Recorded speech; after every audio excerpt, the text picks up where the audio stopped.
Donc bonjour à tous, ici c'est Jean-Jean, alias Jean-Jean la bricole, et sur cette chaîne on parle crypto-monnaie, et ma spécialité c'est le minage de crypto-monnaie.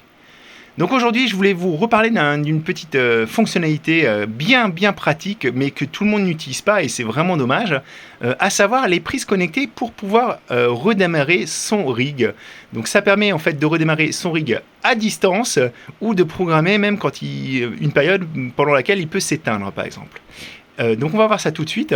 Donc pour ça, le seul prérequis qu'il faut avoir, c'est avoir un OS de mining de préférence. C'est plus simple pour le démarrage. Et il faut avoir une prise connectée. Donc là, vous voyez, moi j'ai une prise connectée, c'est celle-ci. C'est de la marque Meros, vous pouvez en trouver sur Amazon. Vous devez en avoir même dans la petite boutique Jean-Jean la bricole. Donc c'est une prise qui fonctionne en Wi-Fi. Et en fait, il suffit d'installer une petite application sur son téléphone pour pouvoir ensuite commander la prise à distance. Donc on peut faire des routines ou alors on peut aussi tout simplement redémarrer. Et moi je m'en sers depuis des années. Ça m'a permis notamment de redémarrer mon rig de minage depuis la plage cet été encore. Voilà. Donc on va voir tout de suite un petit peu ce qu'il faut. Il n'y a pas grand chose à faire pour le paramétrage. Il faut simplement que quand le courant revient, le rig redémarre. Et ça se fait au niveau du BIOS. Donc on va voir ça tout de suite. Alors je vous montre. Donc, bon, comme je ne pouvais pas être dans le BIOS parce que j'avais des screens à vous montrer, je vous ai simplement fait une copie d'écran. Donc le BIOS, vous y accédez avec la touche supprime ou la touche F1 suivant votre système. Et vous voyez ici, donc, j'ai une capture d'écran de l'onglet Power Management. Donc c'est pour gérer tout ce qui est les paramètres d'alimentation de l'ordinateur. Et vous voyez, moi ici, il y a écrit AC Back.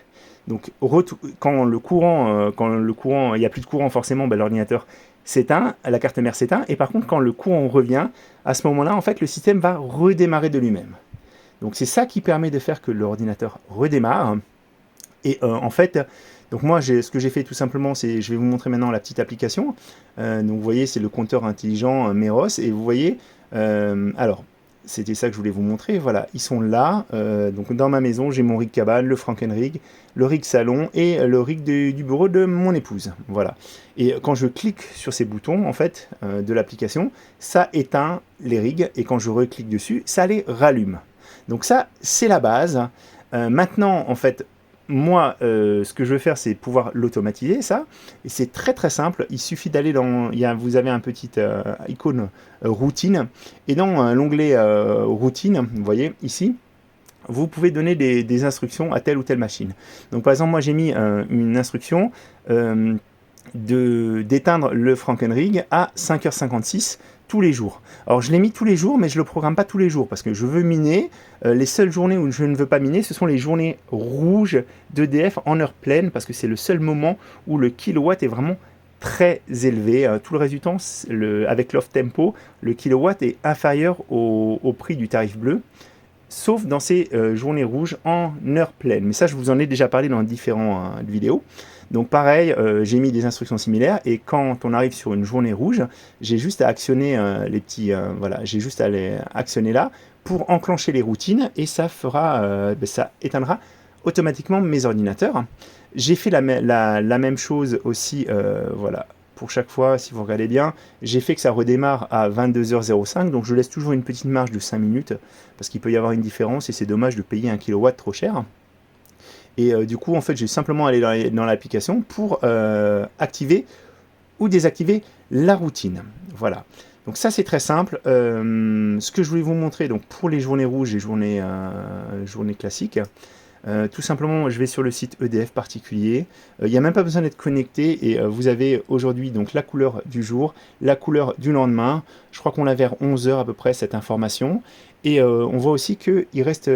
alors pour l'instant, on a utilisé 4 journées rouges dans l'année. Donc il reste encore 18 journées rouges. Il y a 22 journées rouges en tout dans une année. Donc il y a sûrement des moyens de l'automatiser. Moi, je le fais comme ça.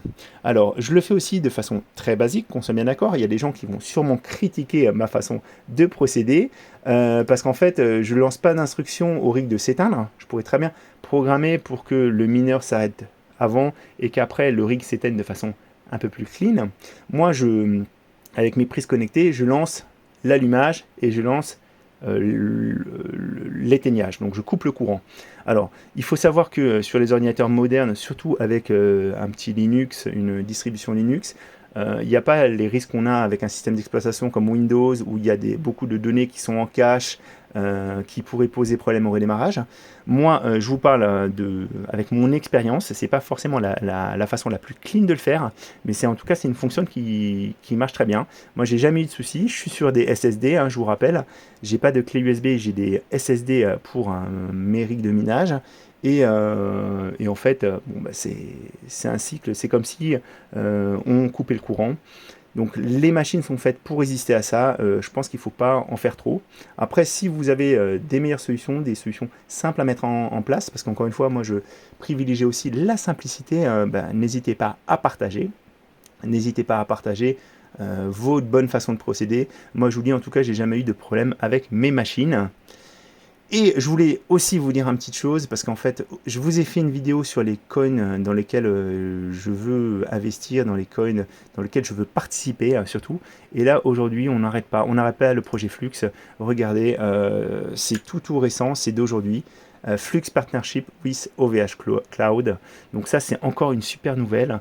Flux est en train de prouver que son système a une utilité, que son OS a une utilité. Et honnêtement, moi j'en veux bien des annonces comme ça tous les jours. Clairement, je pense que ce coin est en train vraiment de prendre de la valeur. En tout cas, techniquement parlant, il va y avoir une adoption de plus en plus grande du Flux. Et c'est tant mieux parce que je participe moi aussi. Voilà.